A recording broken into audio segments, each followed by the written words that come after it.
Buenas noches, soy Viviana Álvarez, bienvenidos a Azteca Opinión. En este programa se vale de todo menos las mentiras. Sabina recibe a personajes de la política, la cultura y el deporte para hablar en plena libertad en Berman Otras Historias. Todos los personajes, todas las opiniones en el mismo programa, referente ya de la televisión mexicana. La entrevista con Sarmiento tiene como principal característica la pluralidad y el análisis de fondo.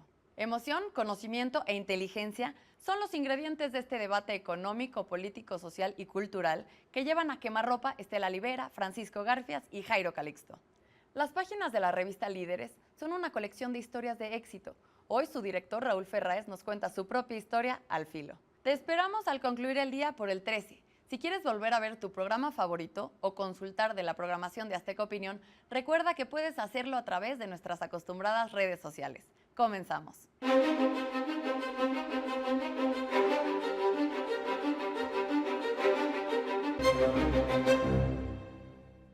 No es fácil hacer la lista de los 300, suenan muchos, pero en realidad son muy pocos. La parte de contenidos culturales, México es un líder, sin lugar a dudas. En los últimos 2 o 3 años de Calderón, alguna vez hasta pensamos en sacarlo de la lista, siendo el presidente de México, ¿no? Digo, nunca lo hicimos porque no podía ser.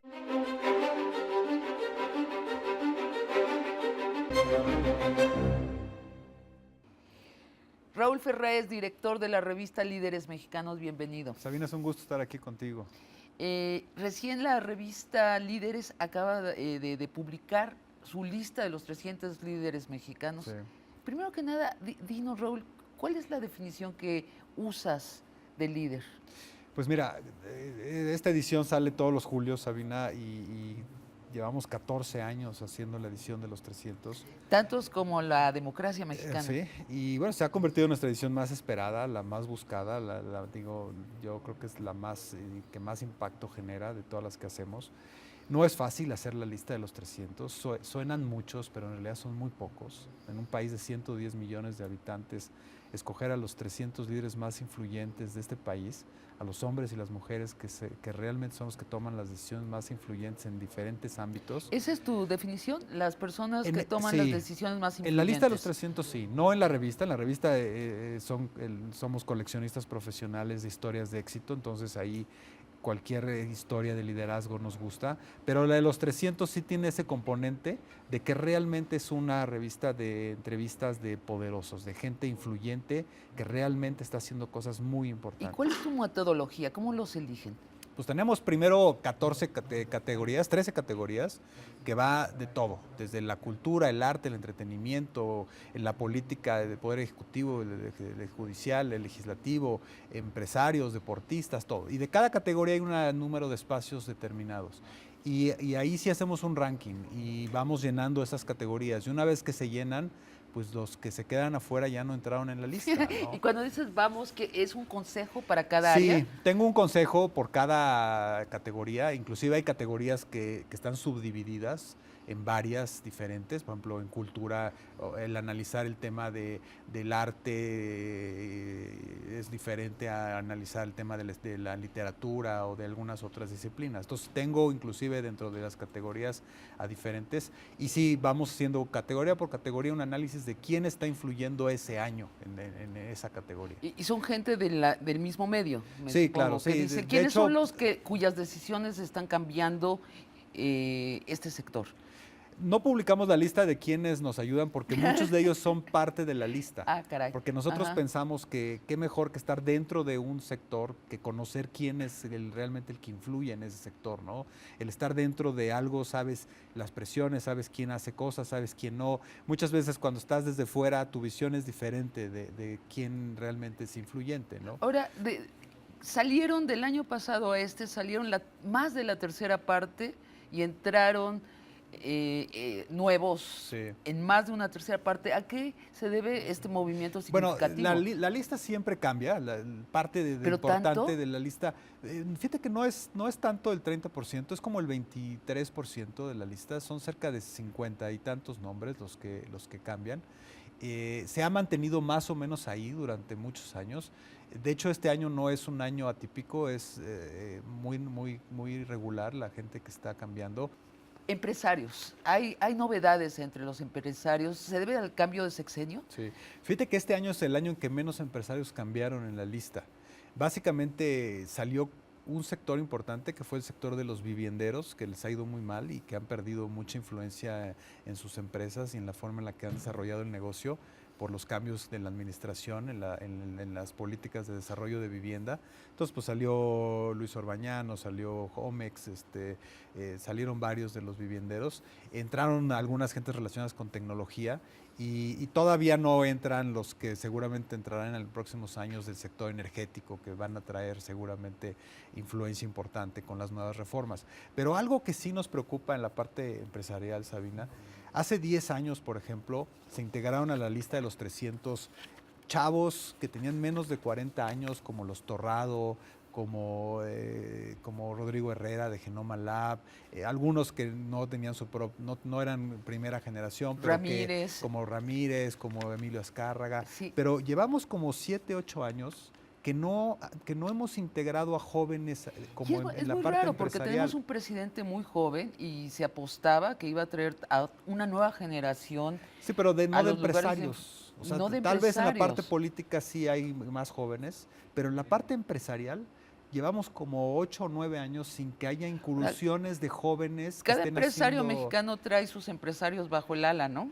Pues sí, y bueno, obviamente los que están pero llegando... son empresarios antiguos. Sí, porque, por ejemplo, en Estados Unidos se da el fenómeno que obviamente tiene mucho que ver con la tecnología, pero sí ves a empresarios de primera generación, muchos de ellos hasta menores de 30 años, que empiezan a tener empresas de Sí. volúmenes grandes. Aquí no existe eso. O sea, aquí no vemos al empresario mediano, bueno, no mediano, al empresario joven de menos de 30 o un poquito más de 30, que estén llegando a tener empresas grandes, que cuenten, o sea, que tengan una influencia. ¿Por qué? Todas las empresas grandes son ya de las grandes familias de empresarios de este país y ahí están, no hay movimientos, siguen ahí todos. ¿Y por qué? Yo creo que hay mira, un poco creo que es el tema de la innovación. Yo creo que en México somos un país poco innovador, entonces es difícil ver cosas como las que pasan en Estados Unidos con los Facebook, con Google, con estas empresas de tecnología.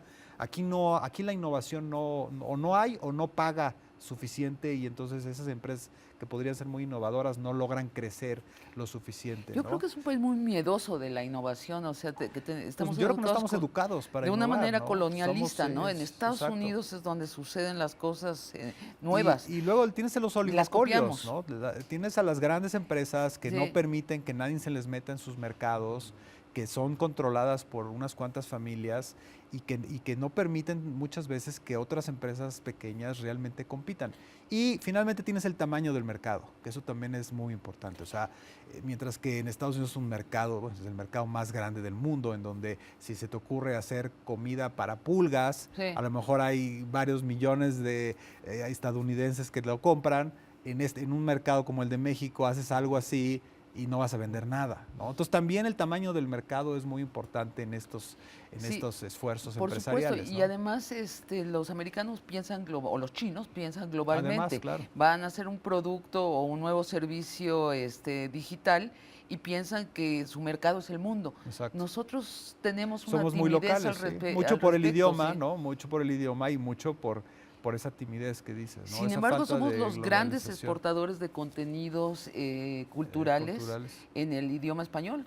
Estamos ahora sí exportando más que España. Sí.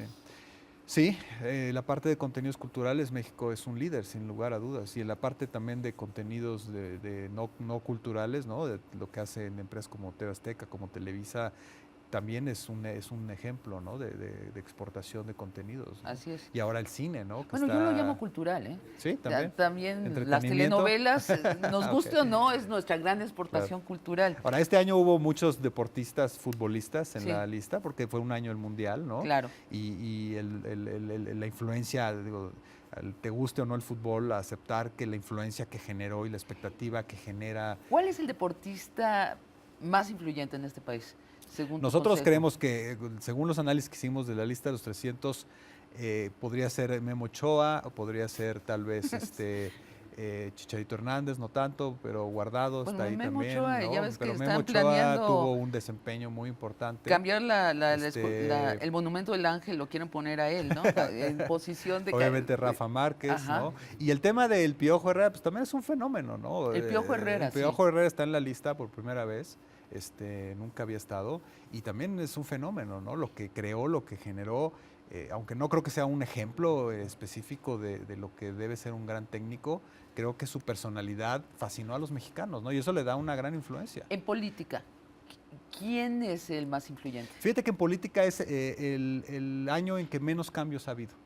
Está René Bejarano de nuevo, después Sí. de esta defenestración social que se le hizo, está de nuevo siendo un político muy Sí. influyente, sobre todo Con- en la sí. izquierda. Con los reacomodos que hubo en el PRD, con la salida de López Obrador del PRD, con el pleito con Andrés Manuel, con Marcelo Ebrard, el jefe de gobierno y todo. Es el fiel de la balanza de la izquierda. Se reorganizó mucho, se reorganizaron las cosas en el DF y Bejarano juega ahora un papel de influencia muy importante en lo que pasa o deje de pasar. ¿Quién es en el político PRD. que está marcando la pauta? Yo creo que sin duda es el presidente El hoy. sí. O sea, el presidente yo creo que trae un liderazgo muy bien posicionado. Creo que es un hombre que tiene un olfato político muy bueno y es un hombre muy pragmático. Y yo creo que hoy en la lista, sin lugar a dudas, podríamos decir que en la parte política el presidente es el líder más influyente, cosa que no siempre sucede. O sea, en los últimos 2 o 3 años de Calderón, alguna vez hasta pensamos en sacarlo de la lista, siendo el presidente de México, ¿no? Digo, nunca lo hicimos porque no podía ser. O sea, la influencia de un presidente, buena o mala, es siempre muy importante. O lo mismo nos pasaba con Fox, ¿no? Pero ahorita yo creo que el presidente Peña habrá que verlo en los próximos años, ¿no? Si crece o decrece, como les pasa a muchos después de las presidentes. reformas, ¿qué, no? Igual se va Exacto. de vacaciones. En ciencia, ¿quién es la figura más influyente? Pues mira, en ciencia tenemos la parte institucional, como el CONACYT, con Cabrero, que son muy importantes, porque son los que manejan los presupuestos de ciencia en el país. Como tú sabes, México no es un país que se distinga por tener una política de ciencia muy activa, nos pasa un poco como en la cultura, comparado con el PIB que tenemos como país, si lo comparas con Estados Unidos, Europa, invertimos muy poquito en ciencia. Entonces, pero con todo y eso poquito, los recursos que maneja el CONACYT son muy influyentes en el sector. Entonces, en espectáculos, ¿quién está marcando la pauta? Estaba Gloria Trevi, ya no está Gloria Trevi. Ya no está, ahora están Los Ángeles Azules. Están Los Ángeles Azules. Que son un fenómeno también a nivel global. Sí. En la parte de espectáculos es muy difícil medir la influencia y ahí recibimos muchas críticas muchas veces porque la influencia de un artista tiene que ver mucho con su popularidad, tiene que ver mucho con la cantidad de seguidores que tienen. Y ahí se da un fenómeno que es muy interesante en redes sociales. Hoy en día los que más seguidores tienen en las redes sociales son los artistas, ¿no? Los artistas que tienen 2, 3 millones de seguidores. Que cualquier cosa que digan la ven 2 o 3 millones de personas. Ya quisieran ¿no? los políticos, ¿no? Sí, no hay ningún político creo que el presidente Calderón sigue siendo el político con más seguidores en Twitter. Peña está a punto de alcanzarlo o está por rebasarlo, pero... Y los líderes de opinión, ¿quién está innovando, quién está cambiando el juego? Sí. Fíjate que tampoco tenemos muchos cambios en los líderes de opinión. Y tampoco en el tema de los dueños de medios. Está muy estático. Pasa un poco como con la clase empresarial. O sea, nos hemos dado cuenta que el generar y volverse en un líder de opinión en este país, y yo creo que en todos lados del mundo, no es nada fácil. Es una carrera de muchos años. Obviamente López Dóriga, Carmen Aristegui, Leo Zuckerman, no sé, Marín. O sea, hay ciertos líderes de opinión que son los que marcan la pauta, Javier Alatorre en TV Azteca, y ahí están, y son de los que han repetido en los 14 años. Tienes una sección muy curiosa, muy interesante, la internacional, es decir, los no mexicanos que están influyendo mucho en México. Allí, ¿quién es el no mexicano más importante en México? Esa decisión la tomamos desde que empezó la lista hace 14 años, porque cuando hicimos la primera lista de los 300 nos dimos cuenta de que había muchas empresas muy importantes que tenían una gran influencia en la economía, en el trabajo, en la generación de empleos, y que sus presidentes en México no eran mexicanos. Entonces, obviamente no podían estar en la lista de los 300 mexicanos más influyentes. Entonces, decidimos hacer un apartado que es cerca de 18, 20 nombres por año, que son estos personajes que no pueden no estar, porque es el presidente de una empresa como Ford, o como Nissan, o como Pfizer, o como Unilever, o Procter, que tienen una influencia por la cantidad de empleos que dan, por lo que hacen, o Nestlé, pero que no son mexicanos, ¿no? O el representante del mexicano, sí, sí. O el embajador de Estados Unidos en México. ¿Y quién dirías, ¿no?, que este año ha sido el más influyente? Políticamente, el embajador de los Estados Unidos en México yo creo que tiene un carácter muy relevante. De hecho, es el único embajador extranjero que está en la lista. Yo creo que ningún otro país tiene la fuerza y la influencia o la preponderancia que tiene Estados Unidos. Muchas gracias, Raúl, y hasta el próximo año. Y el próximo año otra edición más de los 300. Felicidades. Gracias, Sabina, gracias por invitarme a tu programa.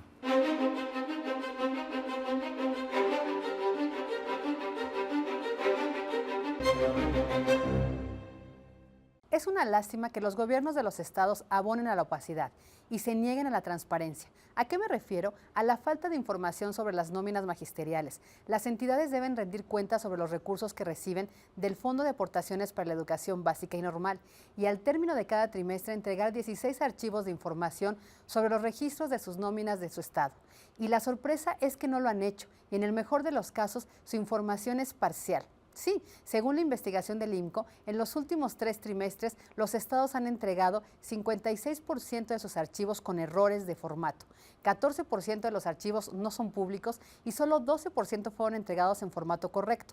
Pero mientras no haya una sanción ejemplar, digamos jurídica y presupuestal, al incumplimiento de las leyes de transparencia, las autoridades estatales seguirán contribuyendo a la opacidad y a la violación de la ley.